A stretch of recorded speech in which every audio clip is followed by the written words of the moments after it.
Vou te contar a história de como me tornei, sem querer, a pessoa mais surpreendente da minha própria vida. Porque até aquela noite de outubro, eu havia passado 38 anos sendo exatamente quem todo mundo esperava que eu fosse. Previsível. Estável. Confiável. O homem que fica.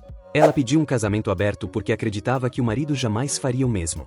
Logo depois do jantar numa noite de sábado, a proposta chegou, com aquela atmosfera enganosamente calma de quem esperou o momento certo com paciência cirúrgica.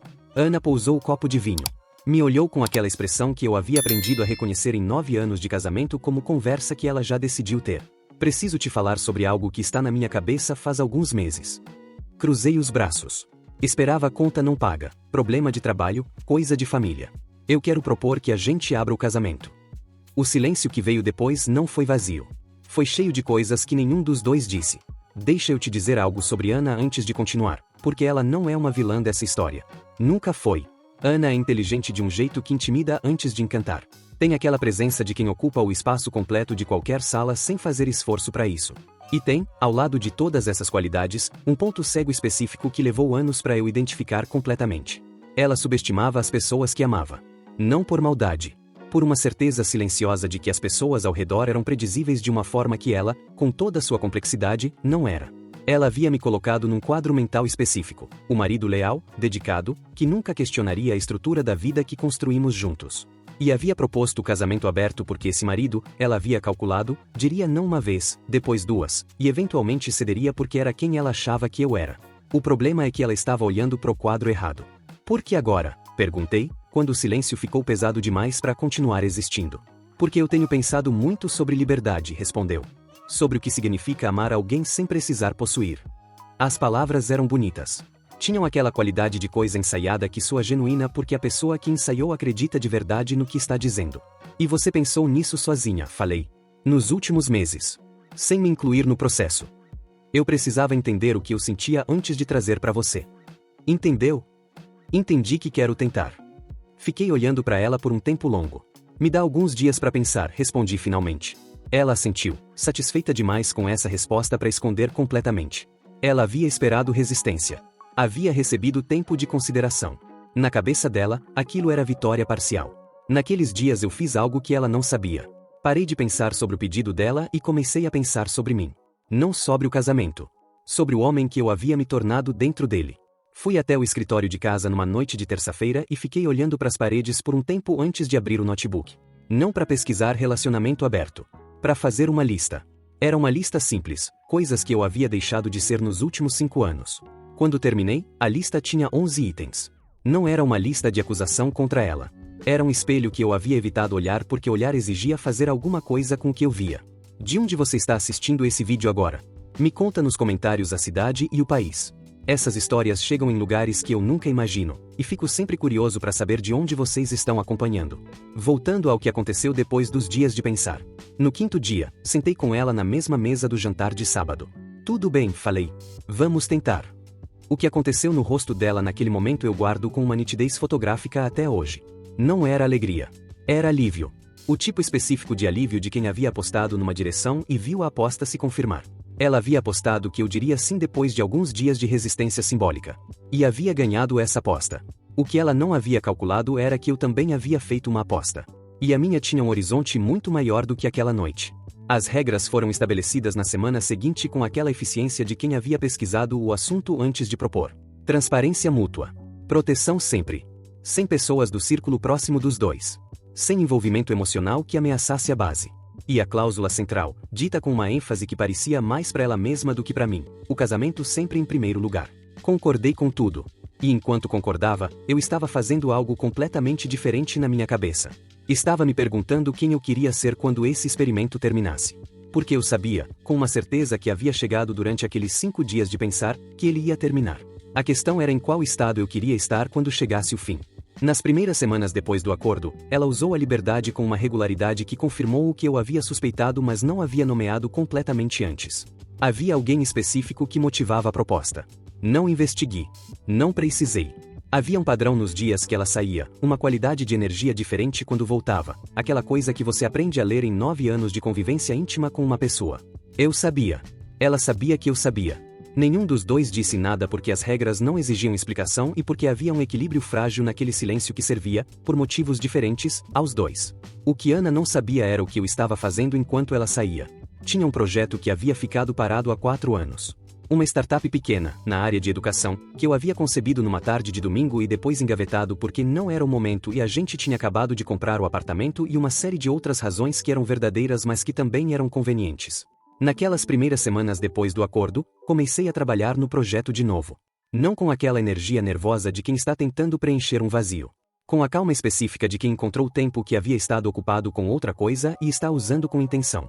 Meu amigo Tiago, que eu havia deixado de ver com a frequência de antes porque o casal havia absorvido a agenda social disponível, ligou numa tarde de quarta.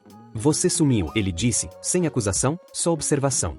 Apareci de novo, respondi. O que mudou? Algumas coisas em casa, disse. Nada que eu precise explicar agora. Mas tem um projeto que preciso te mostrar. Nos encontramos 2 dias depois. Passamos 4 horas no projeto. Quando saí daquele café eu havia reaprendido algo que havia esquecido. O que é sentir que estou construindo alguma coisa que é completamente minha. Nas semanas seguintes, Ana começou a notar. Não o projeto especificamente, mas o efeito dele em mim. Você está diferente, ela falou, numa noite enquanto a gente jantava. Diferente como? Mais presente, ela disse. Mas de uma forma que não é para mim. Estou trabalhando num projeto, respondi. Que projeto? Contei. Não com detalhes elaborados, mas o suficiente para ela entender que havia algo concreto e real acontecendo fora do perímetro do casamento. O silêncio que veio depois era diferente dos silêncios anteriores. Havia algo nele que eu não havia visto antes, incerteza. 1 mês depois do acordo, ela perguntou se eu havia saído com alguém. A pergunta veio no meio de uma conversa sobre outra coisa, daquele jeito que perguntas importantes às vezes chegam quando você não está esperando. Tive conversas interessantes, respondi. Com pessoas que eu havia deixado de frequentar. Que tipo de pessoas? Velhos amigos. Pessoas do projeto. Alguém que conheci num evento de trabalho semana passada. Alguém, ela repetiu, com uma entonação que continha uma pergunta inteira. Uma pessoa interessante, confirmei, sem detalhe adicional. Não é o que você está pensando, mas também não é nada que eu precise reportar ainda. A palavra ainda ficou no ar entre a gente. Ela havia criado as regras. Uma delas era que relatávamos quando havia algo relevante a relatar. Eu havia implantado uma incerteza onde havia apenas certeza antes. A mudança real começou a aparecer nas semanas seguintes. Não dramaticamente. Numa série de pequenas coisas que se acumularam até formarem um padrão inegável. Ela começou a chegar mais cedo nas noites em que saía. Iniciou conversas sobre assuntos que havia deixado de abordar há tempo. Havia uma atenção nova no jeito como me olhava, aquela qualidade de presença que aparece quando alguém percebe que o terreno que achava estável está se movendo. Numa noite ela ficou acordada esperando eu chegar de um encontro com o Tiago e outros do projeto. Você saiu, ela disse, quando entrei. Fui trabalhar no projeto com o Tiago e mais 2 pessoas. Até essa hora. Eram 11h30, respondi. As regras não estabeleceram horário. Ela ficou em silêncio por um momento. Eu sei, disse finalmente.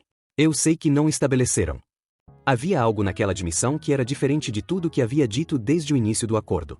Era o reconhecimento de que as regras que ela havia criado funcionavam nos 2 sentidos de uma forma que ela não havia processado completamente quando as criou. O projeto começou a tomar forma de verdade no 2º mês. O Tiago havia trazido 2 outros sócios em potencial.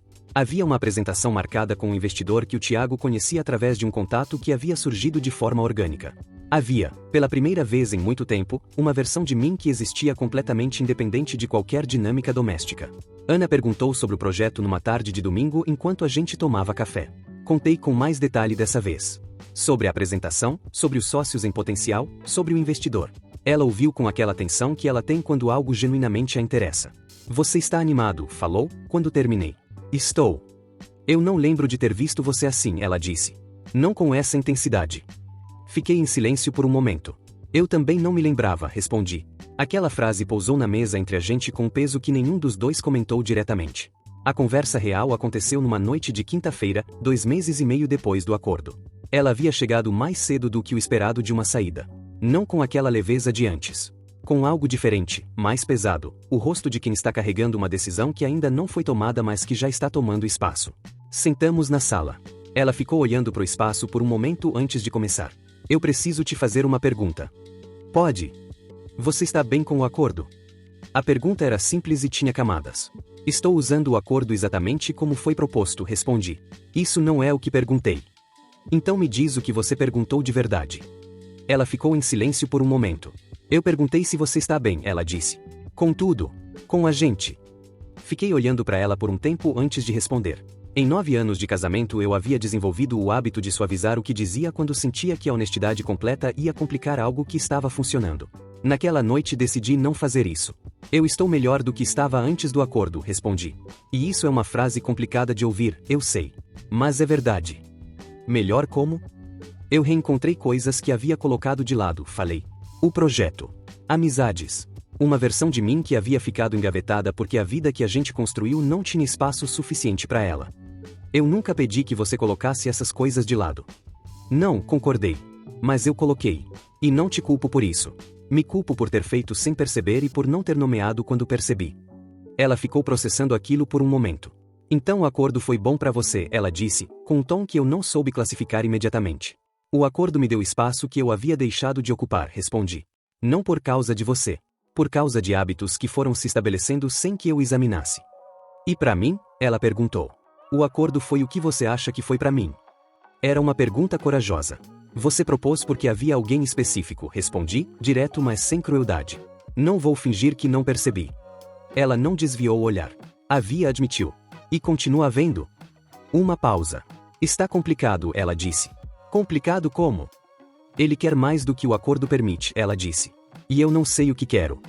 Aquilo era honestidade real. Não a versão gerenciada que ela havia apresentado desde o início. Você propôs o acordo achando que ele ia resolver uma coisa, falei. E está descobrindo que criou outras. Sim. E sobre nós?